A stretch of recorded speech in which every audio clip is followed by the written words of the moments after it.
Mohon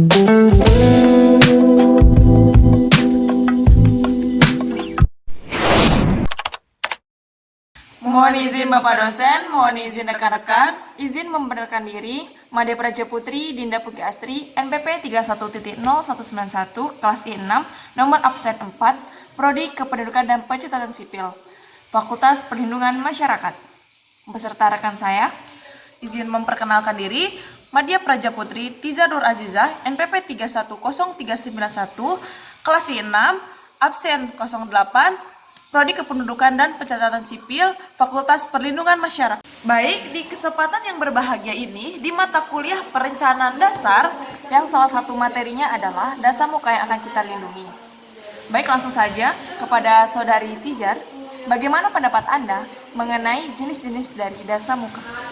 Baik, terima kasih rekan saya Dinda Pungki. Di sini saya akan menyebutkan apa sih 10 dasar muka itu.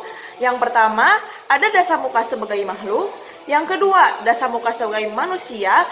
Yang ketiga, dasar muka sebagai penduduk. Yang keempat, dasar muka sebagai masyarakat.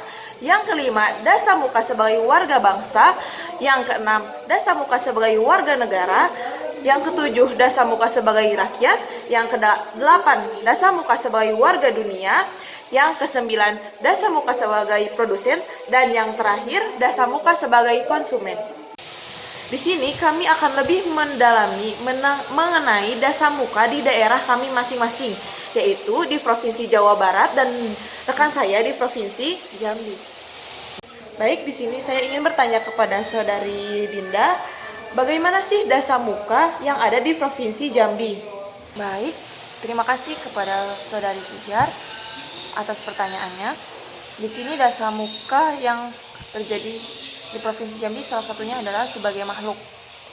Makhluk adalah ciptaan Tuhan, ciptaan Allah, Tuhan yang Maha Esa, dengan struktur dan fungsi yang sangat sempurna bila dibandingkan dengan makhluk lainnya, baik itu tumbuhan, hewan. Manusia juga diciptakan sebagai makhluk multidimensional, memiliki akal, pikiran, dan kemampuan berinteraksi secara personal maupun secara sosial. Nah, lalu apa sih yang menjadi permasalahan dasar muka sebagai makhluk di Provinsi Jambi saat ini? Baik, saat ini masalah yang terdapat sebagai makhluk di Provinsi Jambi adalah kecenderungan terjadinya konflik, yakni perang, terorisme yang mengatasnamakan agama. Sejauh konflik dibenarkan dengan alasan religius, orang yang bersangkutan itu sebenarnya justru tidak setia pada imannya dan agamanya. Agamanya diperalat, nama Tuhan dihinakan oleh egoisme dan kesombongan kolektif. Fenomena ini sebenarnya bukan lagi mengatasnamakan agama, tapi esensialnya adalah sikap. Jadi permasalahan dari dasar muka sebagai makhluk di Provinsi Jambi adalah kecenderungan terjadinya konflik, di mana banyaknya perang, terorisme yang mengatasnamakan agama. Sejauh ini konflik tersebut tidak dibenarkan, baik itu maupun alasan religius. Orang yang bersangkutan itu sebenarnya justru tidak setia pada iman dan agamanya. Agamanya diperalat, mengatasnamakan Tuhan yang dihinakan atas dasar egoisme dan kesombongan kolektif. Fenomena demikian sebenarnya bukan lagi atas nama agama, karena agama pada esensialnya adalah sikap sebenar-benarnya untuk menyembah dan tunduk rendah hati kepada Tuhan yang Maha Esa. Permasalahan yang terjadi di Provinsi Jambi ini salah satunya terdapat terorisme ataupun teroris 3 orang teroris yang ada di Provinsi Jambi, yakni tepatnya di Kabupaten Tanjung Barat. Mengenai permasalahan yang Saudari Dinda tadi jelaskan, apa sih solusi yang akan diberikan mengenai permasalahan tersebut? Jadi solusi yang dapat dijelaskan yang pertama adalah aparat hukum memberikan tindakan yang tegas bagi pelaku terorisme dengan hukuman penjara sesuai dengan peraturan yang berlaku. Selain itu, pentingnya nilai moderasi dalam beragama merupakan pangkal menumbuhkan dan mengeksploitasi ajaran agama yang damai dan teduh. Moderasi agama adalah jalan tengah yang mengedepankan nilai keadilan, di mana beragama dan berperilaku sesuai dengan porsi yang telah ada. Tidak ada intrik untuk melebihkan atau mengurangi sebuah ajaran sebagaimana yang banyak terjadi di era saat ini. Selanjutnya, dasar muka sebagai manusia. Seperti yang kita ketahui, manusia adalah makhluk yang selalu melakukan interaksi dengan manusia lainnya, yang sering kita sebut dengan makhluk sosial. Seorang manusia tidak dapat atau tidak mampu mencapai apa yang ia inginkan tanpa bantuan orang lain. Manusia menjalankan perannya dengan menggunakan sebuah simbol. Simbol itu digunakan untuk mengomunikasikan pikiran serta perasaan yang ia rasakan. Baik, terima kasih Saudari Dinda. Pertanyaan yang saya akan berikan kembali yaitu mengenai permasalahan dan solusi apa yang Anda akan berikan mengenai dasamuka sebagai manusia. Baik, di Provinsi Jambi ini, faktor utama dari permasalahan manusia adalah faktor ekonomi. Adalah faktor ketidakmampuan seseorang individu atau kelompok untuk memenuhi kebutuhan hidupnya secara layak, khususnya pada materi premier. Masalah ekonomi satu ini tidak hanya dipandang suatu kondisi kekurangan dalam mencukupi kebutuhan secara ekonomi, tetapi juga dalam pengaturan, distribusi, dan produksi yang berpengaruh terhadap kondisi ekonomi bangsa yang berimbas pada kesejahteraan masyarakat yang adil. Badan Pusat Statistik atau BPS yang ada di Provinsi Jambi dalam setahun terakhir secara absolut mencatat jumlah pengangguran bertambah, yakni 22.780 orang yang menganggur. Kepala BPS Jambi, Wahyudin, mengatakan angka tersebut memiliki kenaikan daripada angka di tahun sebelumnya, yakni naik sebesar 1,07% menjadi 5,13% pada Agustus 2020 dibandingkan dengan Agustus 2019. Untuk itu, solusi yang diberikan oleh BPS Jambi untuk masyarakat Jambi dalam faktor ekonomi adalah pemerintah mulai mengangsurnya, yakni memberikan pelatihan untuk sumber daya manusia yang dimiliki di Indonesia. Pelatihan ini bisa banyak hal, baik itu berwirausaha, pelatihan untuk tenaga kerja, hingga pelatihan untuk bahasa asing. Hal ini dapat meningkatkan kualitas dari sumber daya manusia. Di Jambi banyak terdapat kebun sawit, oleh karena itu industri perkebunan kelapa sawit perlu ditingkatkan untuk mengatasi pengangguran di Jambi. Peningkatan industri pengolahan hasil perkebunan. Persingkat waktu, kita dengarkan mengenai dasamuka yang ada di Provinsi Jawa Barat. Kepada rekan saya Tijar.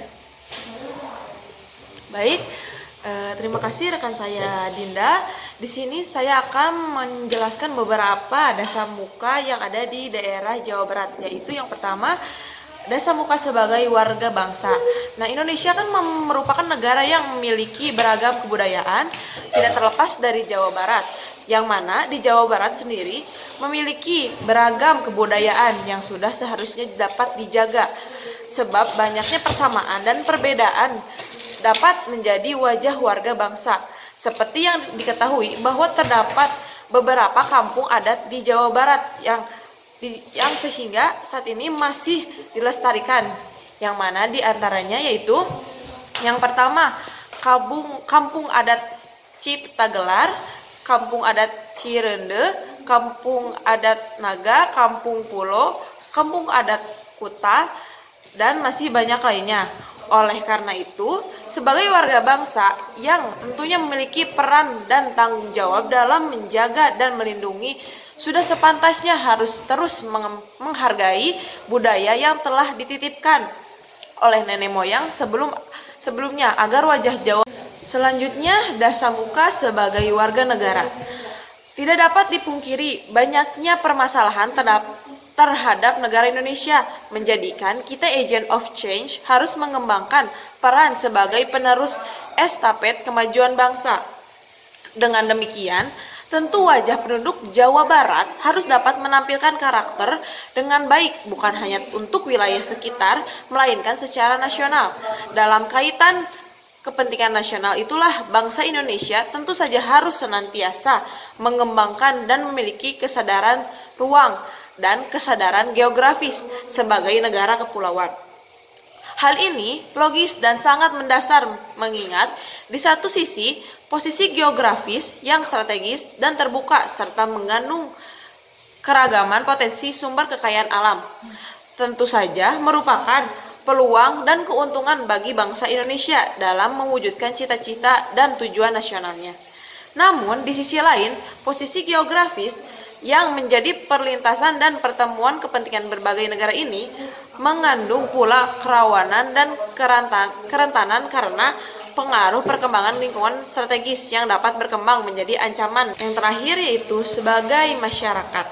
Masyarakat Jawa Barat dalam interaksi sosialnya dituntut untuk mematuhi berbagai nilai budaya yang berlaku dalam kehidupan sosial. Nah, di antaranya adalah yang berhubungan dengan budaya yang berlaku dalam kehidupan sosial, yaitu berhubungan dengan etika Sunda. Di lingkungan budaya Sunda ada ungkapan ciri sabumi, ciri sadesa. Artinya, ungkapan tersebut menekankan bahwa di setiap lingkungan ada ciri dan tata cara tersendiri yang mempengaruhi tindak tanduk para penghuninya. Jika ungkapan ini dikaitkan dengan bidang etika, dapat dikatakan bahwa pada orang Sunda pun ada kesadaran bahwa di setiap lingkungan budaya, tak terkecuali lingkungan budaya Sunda, tentu ada nilai-nilai etis yang diterima oleh para penghuni lingkungan tersebut. Nilai-nilai etika Sunda ini bisa menjadi acuan kebiasaan-kebiasaan bagi masyarakat. Maka dari itu dapat ditarik kesimpulan bahwa Indonesia merupakan negara dengan kepulauan yang amat banyak dan luas. Dengan begitu tentunya keberagaman menjadi salah satu wajah khas yang mencolok di dunia. Namun tidak terkecuali wilayah-wilayah yang ada di Indonesia, yang mana salah satunya adalah Jawa Barat. Sebagai wilayah yang padat penduduk, tentu juga mesti menjadi bagian dari wajah yang menarik di hadapan dunia. Tidak lain adalah kita sebagai penerus bangsa yang harus dapat mengukir wajah nan indah di hadapan dunia agar Jawa Barat dapat dikenal dan dikenal. Terima kasih untuk rekan saya Tizar atas penjelasannya dasar muka yang kita lindungi dari Provinsi Jawa Barat. Mungkin sekian dari kami. Terima kasih atas waktu yang telah diberikan. Mohon maaf bila ada kekurangan dan tutur kata yang kurang berkenan. Kami akhiri. Wabillahi taufiq wal hidayah. Wassalamualaikum warahmatullahi wabarakatuh.